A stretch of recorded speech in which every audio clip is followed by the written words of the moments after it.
الصبح بدا الصبح بدا الصبح بدا من طلعته والليل دجا. بسم اللہ الرحمن الرحیم. الحمد للہ رب العالمین والصلاة والسلام علی اشرف الانبیاء والمرسلین. اما بعد. آج کا موضوع ہے آپ صلی اللہ علیہ وسلم بحیثیت معلم. دیکھیے، یہ جو ہمارے بچے ہیں یہ ہمارا مستقبل ہے. کل کو جا کر یہ ہمارا مستقبل بنیں گے. آج ہم ان کی جیسی تربیت کریں گے اور جیسا پھل اور جیسا ہی دانہ بوئیں گے ویسا ہی ہم آگے جا کر پھل کاٹیں گے. اس لیے وہ قوم بہت زیادہ ترقی کرتی ہے جو اپنے بچوں کے مستقبل کی بہت زیادہ فکر کرتی ہے اور اپنے بچوں کے اندر وہ صفات اور اوصاف جو مسلمانوں کے اندر ہونے چاہیے اور جس کی آپ صلی اللہ علیہ وسلم نے ترغیب دی ہے، ان کے اوپر عمل پیرا ہونے سے معاشرہ بھی بہتر سے بہتر ہو سکتا ہے اور بچوں کا مستقبل بھی بن سکتا ہے. تو بچوں کے تعلیم اور تربیت کے حوالے سے آپ صلی اللہ علیہ وسلم کی ہدایات کیا ہے؟ سب سے پہلی بات کہ جب بچے کو سبق پڑھایا جاتا ہے تو بچے کو اس بات کا پابند بنایا جائے کہ وہ استاد کی بات کو خوب غور سے سنے، جس کا ہمیں اللہ تعالیٰ نے بھی قرآن مجید میں حکم فرمایا ہے وَإِذَا قُرِئَ الْقُرْآنُ فَاسْتَمِعُوا لَهُ وَأَنصِتُوا لَعَلَّكُمْ تُرْحَمُونَ، کہ جب قرآن کو پڑھا جائے اس کو غور سے سنو، خاموشی کے ساتھ سنو. اور اسی طریقے سے حدیث میں آتا ہے آپ علیہ الصلوۃ والسلام نے حجۃ الوداع کے موقع کے اوپر حضرت جریر بن عبداللہ رضی اللہ تعالیٰ عنہ سے فرمایا کہ لوگوں کو خاموش کرو تاکہ وہ میری بات کو خوب غور سے سن سکے. تو پہلی بات تو یہ ہوئی. دوسری بات جو طالب علم کے لیے ضروری ہے کہ وہ سبق کو سننے کے بعد خوب اچھی طریقے سے اس کو دہرائے. اور آپ صلی اللہ علیہ وسلم بھی جب جبریل علیہ الصلوۃ والسلام قرآن پڑھاتے تھے تو آپ ان کے ساتھ دہراتے تھے، اور کبھی جب آپ بیان کر رہے ہوتے تھے تو آپ علیہ الصلوۃ والسلام اپنی بات کو 3 دفعہ بھی دہراتے تھے تاکہ لوگوں کو بات اچھی طریقے سے سمجھ میں آ جائے. اور تیسری بات کہ طالب علم آداب کا بہت زیادہ خیال رکھے، کیونکہ مشہور بات ہے کہ الدین کلہ ادب، کہ دین سارا کا سارا ادب ہی کا نام ہے.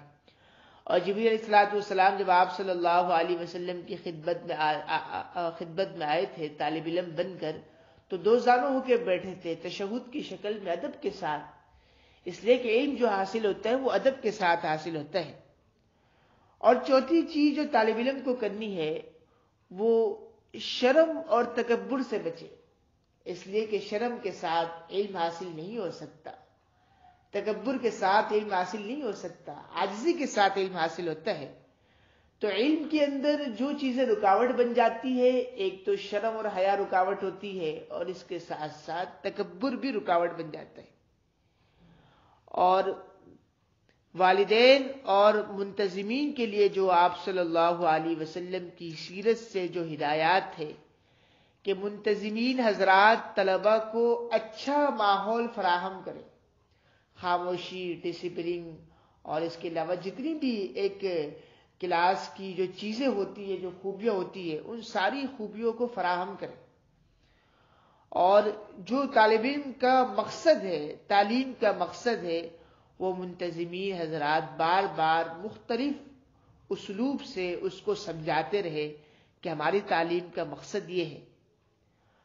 اور طلبہ اور اساتذہ میں باہمی ربط ہونا چاہیے کہ طالب علم بلا جھجک استاد سے سوال کر سکے، تو یہ آپس کے اندر ربط ہونا چاہیے. اور اس کے ساتھ ساتھ تحریری نصاب تیار کرے. دیکھیں، تقریر بے شک مسلم ہے، خطابت کے ذریعے سے پڑھانا، اس کی افادیت اپنی جگہ ہے، لیکن جو چیزیں دوسروں کے اندر منتقل ہوتی ہے وہ تحریر کے ذریعے سے منتقل ہوتی ہے. تو ایک تحریری نصاب مرتب کیا جائے اور تحریری نصاب کے طور پر بچوں کے اندر ایک روح پھونکی جائے کہ وہ ان چیزوں کو اپنے ذہن کے اندر بٹھا کر آگے اس کو منتقل کرے. اور استاد طلبہ کی ذہنی سطح کا خیال رکھے کہ ان کی سوچ کتنی ہے، اس سوچ کے مطابق جو ان کی ذہنی سطح ہے، اس ذہنی سطح کی بنیاد کے اوپر بات کی جائے، اور کوشش کی جائے کہ مادری زبان کے اندر بات کی جائے، مادری زبان کے اندر ان کو سمجھایا جائے.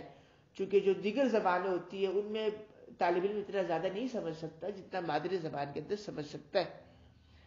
اور تعلیم مرحلہ وار ہونی چاہیے، اسٹیپ بائی اسٹیپ ہونی چاہیے، کہ طالب علم آج پہلے میں ہے، درجے میں ہے، تو پھر دوسرے، اسی ترتیب کے ساتھ ہونا چاہیے تاکہ وہ بچہ ان تمام باتوں کو کور کر سکے. اور 8ویں جو چیز ہے، ذرائع ابلاغ کے ذریعے سے، مختلف اسلوب کے ذریعے سے، جدید ذرائع ابلاغ کو استعمال کرتے ہوئے اشاروں کے ذریعے سے باتوں کو سمجھایا جائے، اس لیے کہ یہ چیزیں بھی زیادہ ذہن کے اندر بٹھا دیتی ہے چیز کو. اور 9ویں جو بات ہے کہ استاد ایک آئیڈیل ہوتا ہے، جیسا استاد کرتا ہے طلبہ بھی ویسے ہی نقل کرنے کی کوشش کرتے ہیں. تو اس استاد کے اندر اگر سلجھاپن زیادہ ہوگا، سنجیدگی زیادہ ہوگی، تو جو چیز استاد کے اندر ہوگی وہی چیز طالب علم کے اندر بھی منتقل ہوگی. تو استاد کے اندر اپنے اندر اچھے اوصاف لانے کی کوشش کرنی چاہیے.